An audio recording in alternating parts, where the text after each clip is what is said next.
الحمدللہ رب العالمین والصلاة والسلام علی محمد الامین۔ اعوذ باللہ من الشیطان الرجیم، بسم اللہ الرحمن الرحیم۔ خواتین و حضرات، ہم سورہ یوسف کی آیت 15 سے درس کی ابتدا کر رہے ہیں۔ سیدنا یوسف کی سرگزشت زیر بحث ہے۔ اس میں بات یہاں تک پہنچ گئی تھی کہ یوسف علیہ السلام کے بھائیوں نے باپ سے یہ چاہا کہ وہ یوسف کو ان کے ساتھ سیر و تفریح کے لیے بھیج دیں۔ اس پر سیدنا یعقوب نے کچھ تردد کا اظہار کیا اور فرمایا کہ مجھے یہ اندیشہ محسوس ہو رہا ہے کہ تم اسے لے جاؤ، پھر کھیل کود میں مصروف ہو کر اس سے غافل ہو جاؤ اور اسے کوئی بھیڑیا کھا جائے۔ انہوں نے اس کے جواب میں باپ کو اطمینان دلایا اور بڑے اعتماد کے ساتھ یہ کہا کہ ہم تو ایک بڑی جمعیت رکھنے والے ہیں، ہم ایک پورا جتھا ہیں، یہ کیسے ہو سکتا ہے کہ بھیڑیا آئے اور آ کر ہمارے بھائی کو ہمارے درمیان میں سے اچک لے جائے۔ ان کی اس بات پر یہ معلوم ہوتا ہے کہ سیدنا یعقوب طوعاً و کرہاً راضی ہو گئے اور انہوں نے یوسف کو ان کے ساتھ جانے دیا۔ یہاں سے اب بات شروع ہو رہی ہے۔ فَلَمَّا ذَهَبُوا بِهِ وَأَجْمَعُوا أَن يَجْعَلُوهُ فِي غَيَابَةِ الْجُبِّ وَأَوْحَيْنَا إِلَيْهِ لَتُنَبِّئَنَّهُم بِأَمْرِهِمْ۔ اس طرح اصرار کر کے، ظاہر ہے کہ یہ مدعا یہاں پہ الفاظ سے خود بخود واضح ہو رہا ہے۔ اس طرح اصرار کر کے جب وہ یوسف کو لے گئے، یعنی باپ کے سامنے اپنی بات رکھی، انہوں نے اعتراض کیا، اس کا جواب دیا، بڑے اعتماد کے ساتھ انہیں اطمینان دلایا کہ ایسا کچھ نہیں ہوگا، اور پھر اس میں کامیاب ہو گئے کہ یوسف کو ساتھ لے کر باہر چلے جائیں۔ وَأَجْمَعُوا أَن يَجْعَلُوهُ فِي غَيَابَةِ الْجُبِّ، اور بالآخر طے کر لیا کہ اس کو کنویں کی تہہ میں پھینک دیں۔ یہاں پر جو دوبارہ یہ الفاظ آ گئے ہیں کہ وَأَجْمَعُوا أَن يَجْعَلُوهُ فِي غَيَابَةِ الْجُبِّ، تو اس سے معلوم ہوتا ہے کہ جس طرح جب یہ اسکیم بن رہی تھی اس وقت کچھ اختلاف ہوا تھا، اسی طرح وہاں جا کے دوبارہ زیر بحث آیا کہ کیا کرنا ہے۔ اس پر میں نے لکھا ہے، یعنی لانے کے بعد اگرچہ پھر کچھ اختلاف ہوا، لیکن بالآخر یہی بات طے ہوئی کہ کنویں میں ڈال دینا ہی بہتر ہے۔ یعنی کچھ اشاروں کنایوں میں، اور کبھی یوسف اگر ادھر ادھر ہیں تو وہ پھر آپس میں گفتگو کرتے رہے، یا کچھ ان کے درمیان اختلاف بھی ہوتا رہا، لیکن بالآخر یہ بات طے ہو گئی کہ وہی چیز بہتر ہے، مار دینا یہ حدود سے تجاوز ہوگا۔ جس بھائی نے یہ تجویز پیش کی تھی کہ اسے کسی اندھے کنویں میں پھینک دیا جائے، اس کی بات ہی کو معقول سمجھ کر قبول کر لیا انہوں نے۔ بائبل اور تالمود کی روایات کے مطابق یہ کنواں سکم کے شمال میں دوتن، موجودہ دوسان کے قریب واقع ہے۔ یعنی موجودہ زمانے میں جس علاقے کو دوسان کہا جاتا ہے، اسی کو ہم بائبل میں دوتن کے تلفظ کے ساتھ پڑھتے ہیں، اور یہ جو سکم کا علاقہ ہے اس کے بھی مختلف تلفظ روایت ہوئے ہیں، تو اس علاقے میں کسی جگہ یہ ہے، تو وہاں انہوں نے کنویں میں پھینک دیا۔ اس طرح اصرار کر کے جب وہ یوسف کو لے گئے اور بالآخر طے کر لیا کہ اس کو کنویں کی تہہ میں پھینک دیں،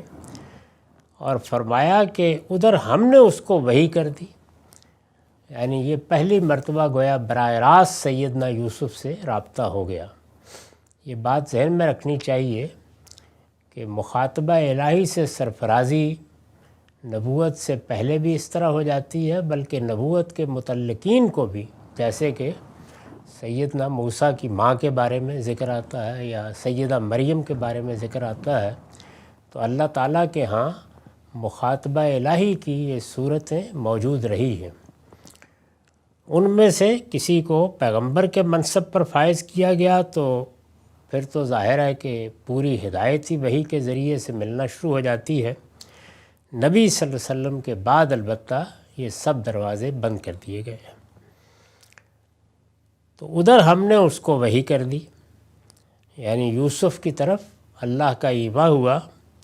اور وہ یہ وحی آئی کہ وَأَوْحَيْنَا إِلَيْهِ لَتُنَبِّئَنَّهُمْ بِأَمْرِهِمْ هَٰذَا وَهُمْ لَا يَشْعُرُونَ، کہ اطمینان رکھو، یہ تمہارے لیے خاتمہ نہیں ہے،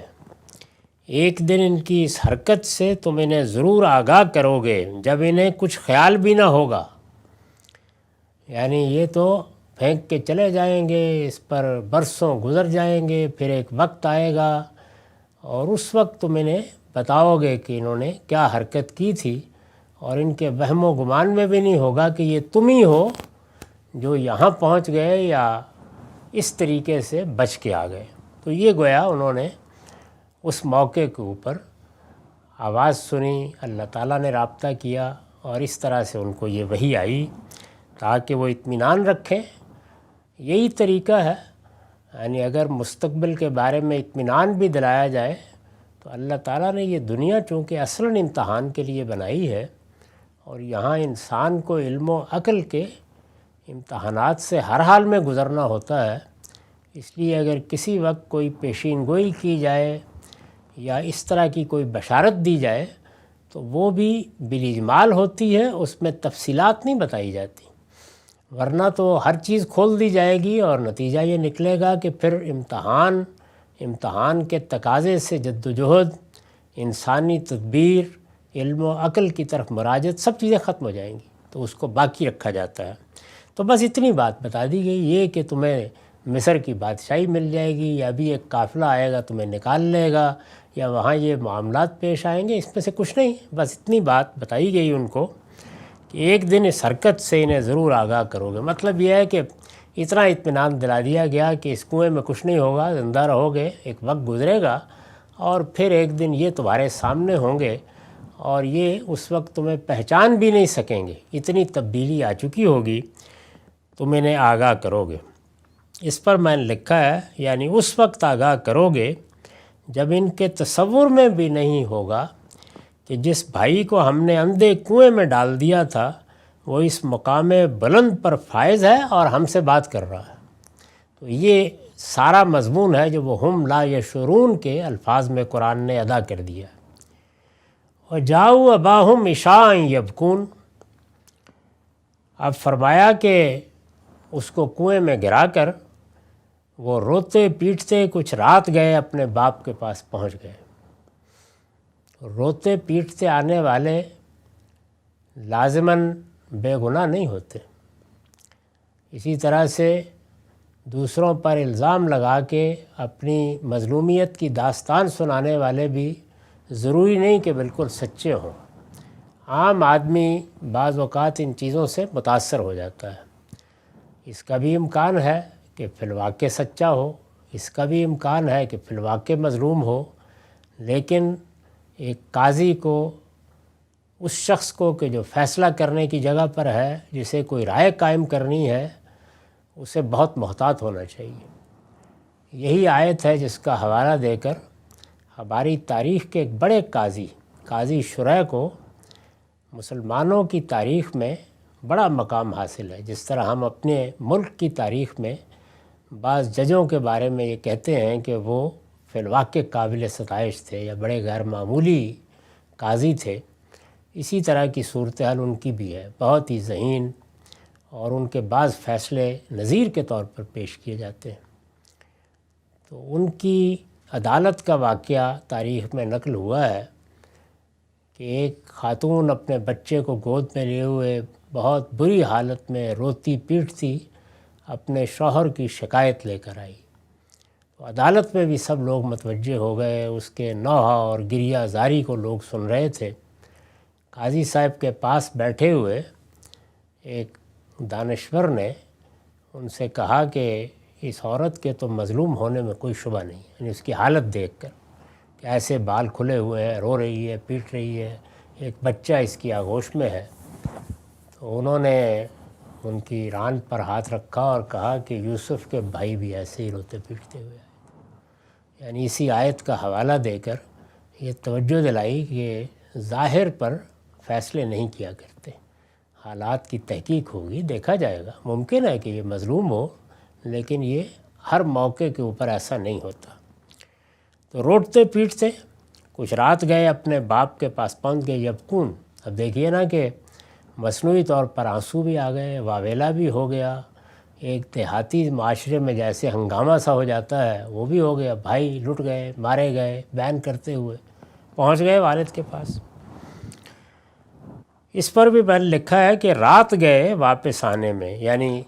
ظاہر ہے کہ یہ گئے تو دن کے وقت ہوں گے نا، ایک پکنک کا ارادہ کر کے گئے تھے، تو انہوں نے واپسی کے لیے رات کا انتظار کیا۔ کیوں کیا؟ رات گئے واپس آنے میں غالباً یہ مصلحت رہی ہوگی کہ باپ اگر کسی کو تلاش کرنے کے لیے بھیجنا چاہے تو اس کا بھی امکان باقی نہ رہے۔ رات ہے نا، تو اس وقت تو اس طرح کی روشنی کے بندوبست نہیں ہوتے تھے، جنگل ہے، تو ہر حال میں انتظار کیا جائے گا۔ تو وہ ٹھکانے لگا دینا چاہتے تھے کہ اب جو کچھ اللہ نے کرنا ہے وہ کر لے، یعنی اگر اس کنویں میں اس نے مرنا ہے تو مرے، اور اگر کسی نے اس کو نکالنا ہے تو نکال لے، جو کچھ بھی ہونا ہے اس میں وقت لگتا ہے۔ تو انہوں نے کوشش کی کہ ہم رات کو واپس جائیں تاکہ اگر باپ کسی کو بھیجنا چاہے، تلاش کرانا چاہے، تحقیق کرنا چاہے کہ کہاں واقعہ ہوا تو اس میں وقت مل جائے۔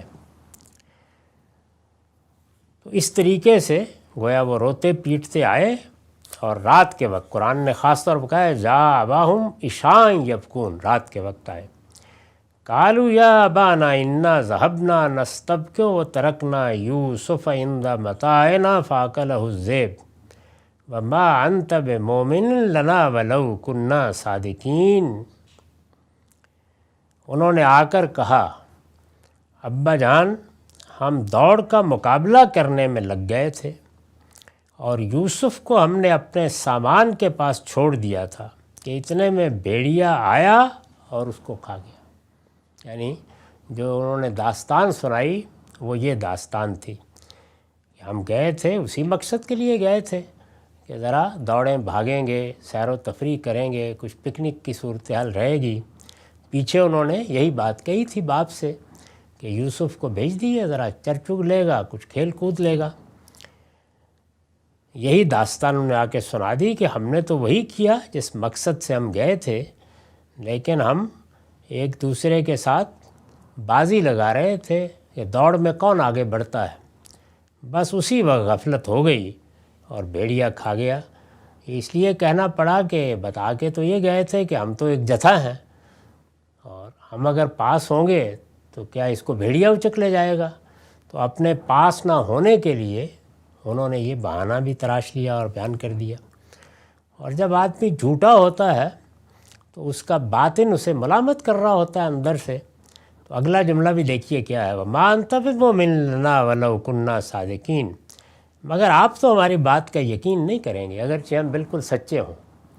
یعنی اس طرح کے موقعوں پر کبھی قسم کھا کے، کبھی اس طرح کا جملہ بتا کے، یہ دیکھیے تو یہ جملہ یہاں بالکل بے محل ہے۔ یعنی اگر فی الواقع واقعہ پیش آیا ہوتا تو یہ جملہ کبھی زبان سے نہ نکلتا، لیکن اس طرح کے موقعوں پر جب آدمی جھوٹا ہوتا ہے تو طرح طرح سے یقین دلانے کی کوشش کرتا ہے۔ اسی لیے قرآن مجید نے حلاف مہین کی تعبیر اختیار کی ہے ایک جگہ، یعنی وَلَا تُطِعْ كُلَّ حلاف مہین۔ آدمی کے اندر جب پستی ہوتی ہے تو وہ قسمیں بہت کھاتا ہے،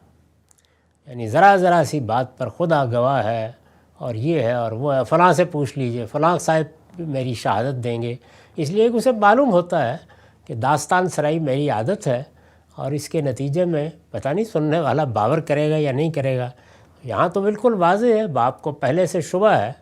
تو انہوں نے آ کے اطمینان دلانے کے لیے یہ بھی کہا کہ ہم تو اگرچہ بالکل صحیح بات کر رہے ہیں، اپنی طرف سے ہم نے کوئی کوتاہی نہیں کی، مگر آپ کہاں مانیں گے، یعنی پہلے ہی گویا یہ بات بھی کہہ دی۔ یہی نہیں بلکہ وہ جاؤ الا قمیصہ بے دم کذب، وہ اس بات کو ثابت کرنے کے لیے، یعنی ظاہر ہے کہ اب ان کا بیان کیا ہے، وہ اس بات کو ثابت کرنے کے لیے یوسف کے قمیص پر جھوٹ موٹ کا خون بھی لگا کر لے آئے تھے۔ جو لوگ اس طرح کی داستانیں اپنے مقاصد کے لیے، یہاں ذاتی مفادات ہیں، کوئی بڑی چیز نہیں ہے، یعنی ایک خاندان ہے، اس خاندان میں ظاہر ہے ایک بڑی شخصیت ہے، سیدنا یعقوب بہت بڑے آدمی ہیں، اللہ کے پیغمبر ہیں، اللہ تعالیٰ خیار الناس ہی کو پیغمبر منتخب کرتا ہے، اپنی طرف سے سب معاملات انصافی کے ساتھ کرتے ہوں گے، لیکن ان بیٹوں نے اپنے اندر یہ تاثر محکم کر لیا کہ باپ ہمارے ساتھ انصاف نہیں کرتا، اور یہ عام طور پر حاسدانہ جذبات آدمی کو لے جاتے ہیں۔ یہاں یہی ہوا ان کے ساتھ بھی، اور جب ہو گیا تو اس سے ہمیں قرآن یہ بھی بتاتا ہے کہ یہ پاکی دامہ کی حکایت بہت بڑھانی نہیں چاہیے، یہ پیغمبر کی اولاد ہے، یعنی اللہ کے پیغمبر کے گھر میں انہوں نے پرورش پائی ہے۔ پیغمبروں سے بڑا نہ کوئی عالم ہوتا ہے نہ صوفی ہوتا ہے، لیکن یہ سارے بھائی، یعنی 10-12 بھائی ہیں، یہ سارے بھائی حسد میں مبتلا ہو کر یہاں تک پہنچ گئے، اور دیکھیے کہ کس کس طرح کی کہانی سنا رہے ہیں، کیا داستان سرائی کر رہے ہیں، اور کیسی جسارت ہے کہ کسی جانور کو ذبح کر کے اس کا خون بھی لگا کر لے آئے ہیں، یعنی تاکہ سب قرائن میسر ہوں، باپ کے لیے کوئی گنجائش باقی نہ رہے۔ تو اس سے اندازہ کیا جا سکتا ہے جو ہم بہت کچھ حسن ظن میں آگے بڑھ جاتے ہیں، حسن ظن بہت غیر معمولی چیز ہے اور ہمارے دین میں اعلیٰ اخلاقیات میں ہے، لیکن یہ کہ یہ خیال نہیں کرنا چاہیے کہ انسان سے بھی بالا تر ہو جاتے ہیں۔ بے شک بعض لوگوں کو اللہ یہ سعادت دیتا ہے کہ وہ ایسے سفلی جذبات سے اور اس طرح کی ذہنی پستیوں سے بلند ہو کر انصاف کی زندگی بسر کرتے ہیں جس کا اللہ نے حکم دیا ہے، لیکن کچھ نہیں کہا جا سکتا کہ کسی مذہبی گھرانے میں، کسی پیغمبر کے گھر میں کس ذہنیت کے لوگ ہوں۔ یہ اچھے لوگ ہیں، بعد میں معلوم ہوتا ہے کہ کوئی اصلاً برے لوگ نہیں ہیں، باپ کی خدمت کا جذبہ ہے، باپ کی محبت حاصل کرنا چاہتے ہیں، سارے جذبات اچھے ہیں، لیکن یہ کہ حاسدانہ جذبہ، اور اس سے یہ بھی معلوم ہوا کہ حسد جب اس کو ایک بار آپ راہ دے دیں کہ یہ آپ کے اندر آ جائے تو پھر یہ کہاں تک لے جاتا ہے بات کو، یعنی یہاں بھائی کو مار دینے تک کے خیالات پیدا ہونے کی نوبت آ گئی، اسے باپ سے الگ کر دینے کے لیے ایک باقاعدہ اسکیم بنا ڈالی گئی، پیغمبر باپ ہے اس سے صریح جھوٹ بول دیا گیا، آ کر ایک جھوٹی کہانی کو مزید موقت کرنے کے لیے خون لگا کے قمیص بھی پیش کر دیا۔ تو یہ سب چیزیں جو ہیں یہ ہو سکتی ہیں، اس لیے جب ہو سکتی ہیں تو ان کے بارے میں کوئی استبعاد کی گفتگو نہیں کرنی چاہیے، بلکہ اس سے معلوم ہوتا ہے کہ خواہ آپ کے رہنما ہوں، خواہ مذہبی لوگ ہوں، خواہ لیڈر حضرات ہوں، قاضی لوگ ہوں، سب جگہ حقائق کا تجزیہ ضرور کرنا چاہیے، یعنی کوئی بدزنی کی ضرورت نہیں ہے، لیکن جس وقت کوئی سوال پیدا ہو جائے یا کوئی فیصلہ سنانا پڑے تو اس میں اس طرح کے مقدمات کی کوئی اہمیت نہیں ہوتی، پھر دیکھنا چاہیے کہ حقائق کیا ہیں۔ حسن ظن کی بھی ہمیں تعلیم دی گئی ہے، لیکن وہ کس اصول پر دی گئی ہے؟ وہ اس اصول پر دی گئی ہے کہ اگر کسی کا کوئی ذاتی معاملہ ہے، یعنی کوئی ذاتی نوعیت کا، شخصی نوعیت کا معاملہ ہوا ہے، کسی کے ساتھ کوئی گناہ کی بات ہے یا اس طرح کی چیز ہے، اور اس کی مجموعی شخصیت وہ بہت غیر معمولی ہے، تو اس میں ادھر ادھر کی بات سن کے کوئی تحقیق کی ضرورت نہیں ہے، نہ اپنی زبان کھولنے کی ضرورت ہے۔ اس میں قرآن کی تعلیم یہ ہے کہ تم نے یہ سن کر کیوں نہ کہا کہ سبحانک ھذا بہتان عظیم، کہ اللہ تو پاک ہے، یہ بالکل ایک بہتان ہے ایسی شخصیات کے بارے میں۔ یعنی کوئی بات سچ بھی ہو، فرض کر لیجئے کسی سے غلطی ہو بھی جائے تو اس میں بھی ہماری تعلیم قرآن نے یہی دی ہے اس طرح، لیکن جہاں کسی دوسرے کے ساتھ معاملہ ہو،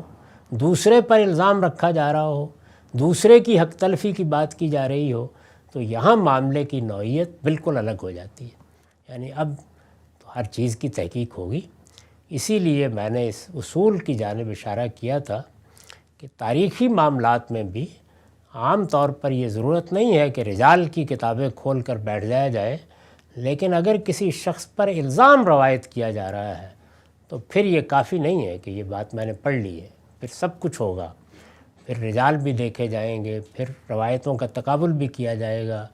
پھر اگر کسی نے زبان کھولنی ہے تو محض البدایہ والنہایہ نکال کے آپ دکھا دیں اور کوئی حدیث کی کتاب نکال کے پڑھ دیں، یہ کافی نہیں ہے۔ الزام ہے، اب اس کی ہر پہلو سے تحقیق ہونی چاہیے، اور اس میں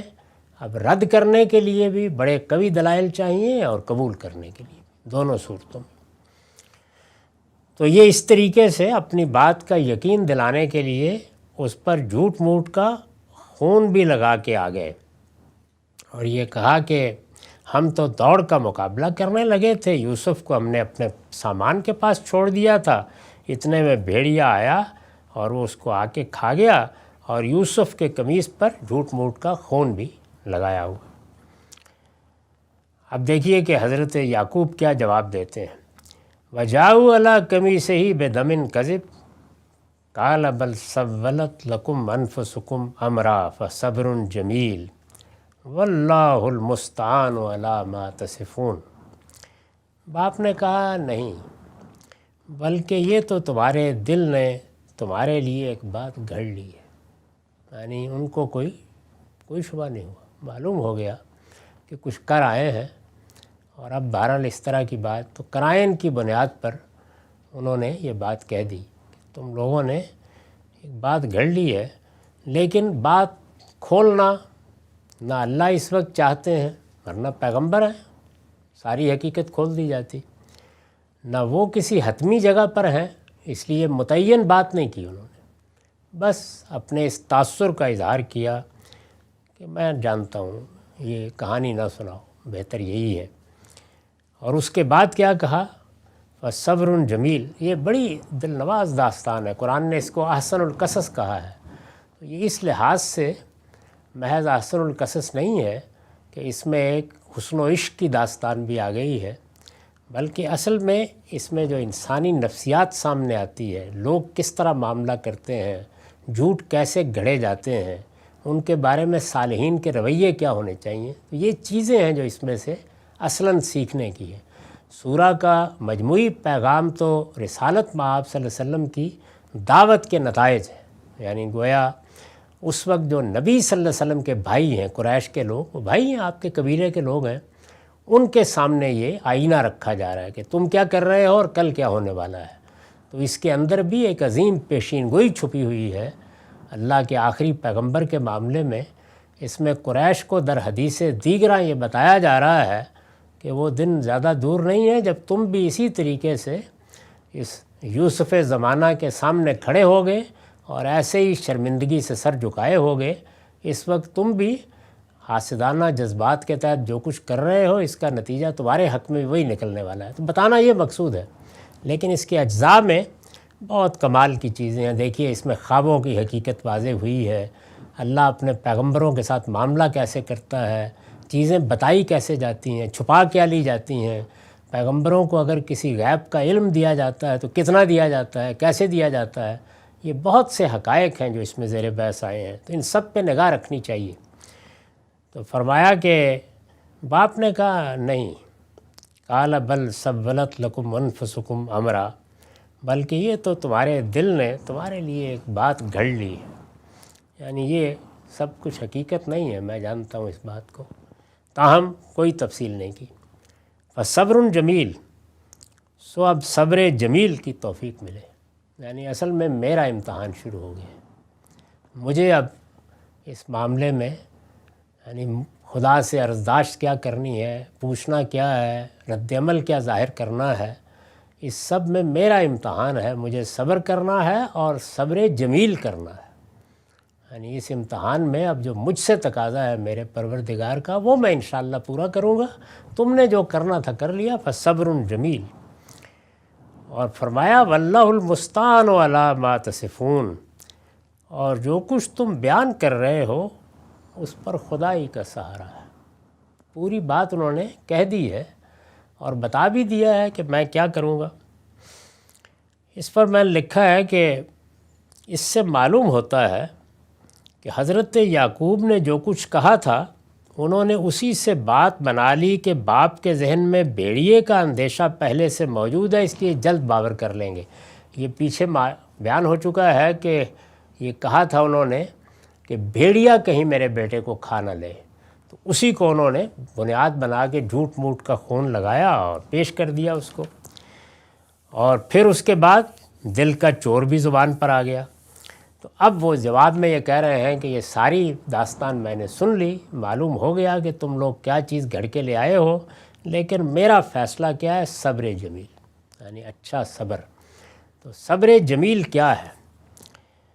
اس پر میں نے لکھا ہے کہ آیت میں صبر جمیل کا ترجمہ اچھا صبر ہو سکتا ہے۔ جمیل تو ہماری اردو میں بھی استعمال ہوتا ہے۔ صبر جمیل کا ترجمہ اچھا صبر ہو سکتا ہے، یعنی وہ صبر جس میں فریاد نہ ہو،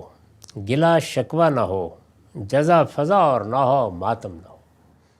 بڑے دکھ کا موقع ہے، بیٹا ہے، بہت عزیز بہت محبوب بیٹا ہے، اس سے جدائی کا صدمہ معمولی صدمہ نہیں ہے، اور جدائی بھی کس طرح کی؟ یعنی یہ نہیں ہے کہ چلیے آج سپرد خاک کر کے مطمئن ہو گئے، کوئی 2-4 دن میں صبر آ جائے گا، یعنی اب ایک لمبی داستان ہے، پتہ نہیں کب تک، کیونکہ ان کو بھی وہی ہو گئی ہے کہ کچھ نہیں، یہ تمہیں کنویں میں پھینک گئے ہیں لیکن اللہ باقی رکھے گا۔ ادھر بھی معلوم ہوتا ہے کہ یہ تسلی ہے، لیکن اس سب کے باوصف بہرحال کہاں ہے، کہاں جائے گا، کیا گزرے گی، بیٹا ہے اور ابھی زیادہ عمر بھی نہیں ہے، 10-12 سال کا بچہ ہے۔ تو کوئی انہوں نے اس پر گلہ نہیں کیا اور یہ کہا کہ بہرحال مجھے تو اب صبر ہی کرنا ہے، یہ امتحان میرے لیے ہے۔ اس میں یہ بتایا گیا ہے کہ اللہ کے پیغمبر حقائق سے واقف ہوتے وقت بھی رد عمل کس طرح ظاہر کرتے ہیں، یعنی بالاجمال ہی صحیح وہ جان گئے کہ صورتحال کیا ہے۔ پھر یہ کہ جن لوگوں کے بارے میں جان گئے وہ بیٹے ہیں، ان کو بھی روز اسی گھر میں رہنا ہے، ان کے ساتھ بھی وہی معاملات کرنے ہیں، لیکن وہ کوئی بے انصافی کی بات نہیں کرتے، اور یہ بھی بتا دیتے ہیں کہ جو کچھ بھی تم اب کر چکے ہو اور جو باتیں بیان کر رہے ہو، اس میں میرے لیے ہے بڑی تکلیف کی صورتحال، اس لیے کہ میں جانتا ہوں کہ یہ جھوٹ ہے، لیکن میں نے اس پر اپنے ربی کا سہارا، یعنی وہی اب میرا دستگیر ہوگا، وہی میرا بھروسہ ہے، وہی میری دستگیری فرمائے گا، اور ہر قدم پر مجھے اسی کی مدد کی ضرورت ہے۔ تو اس پر یہ جو لفظ استعمال کیے، اسی سے تعبیر بن گئی ہے یہ عربی زبان میں بھی اور ہمارے ہاں بھی صبر جمیل کی، کہ انسان اللہ تعالیٰ سے ہمیشہ درخواست کرے کہ وہ اس کو صبر عطا فرمائے، اور یہ صبر جمیل ہو۔ صبر کا مطلب یہ ہے کہ اقدام تو آپ نے نہیں کیا، لیکن یہ کہ فریاد گلا شکوہ جزا فضا آدمی اس پر اتر آیا، اللہ تعالیٰ ہی کے لتے لینے شروع کر دیے، تو یہ چیز جو ہے یہ صبر جمیل نہیں رہنے دیتی اس کو۔ یہ اصل میں مبتدا کے طور پر آیا ہے جس کی خبر محذوف ہے، ہم نے اسے ترجمے میں کھول دیا ہے۔ تو عربیت کے اصول پر میں نے جب اس کو کھولا ہے تو الفاظ تھے صبر جمیل، لیکن پورا جملہ ہے یہ اصل میں، تو وہ یہ ہے کہ سو اب صبر جمیل کی توفیق ملے، یعنی اب اللہ سے صبر جمیل ہی کی درخواست ہے، اللہ اسی کی توفیق دے، میرے لیے اب یہی صحیح راستہ ہے، اور جو کچھ تم بیان کر رہے ہو یہ اب اللہ ہی کی طرف میں نے اس کو چھوڑ دیا ہے۔ یہ بڑی غیر معمولی بات ہے، یعنی جس وقت دنیوی اسباب میں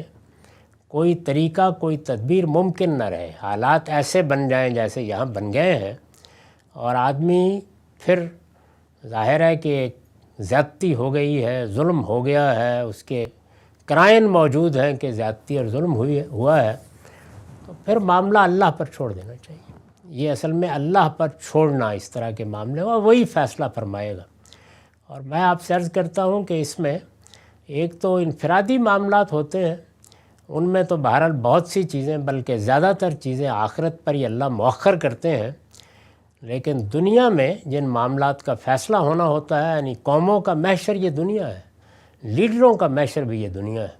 اس میں ایسی مقافات ہوتی ہے، اگر کوئی آدمی مظلوم ہو کر معاملہ اللہ پر چھوڑ دے معلوم ہوتا ہے کہ تاریخ دہرانا شروع کر دیا اللہ تعالیٰ نے، ایک ایک چیز کا پردہ چاک کر دیا جاتا ہے۔ تو اس لیے اللہ کی بہت پناہ مانگنی چاہیے۔ اقبال نے غلط نہیں کہا کہ فطرت افراد سے اغماض بھی کر لیتی ہے، کبھی کرتی نہیں ملت کے گناہوں کو معاف۔ اقول قولی ھذا واستغفر اللہ لی ولکم ولسائر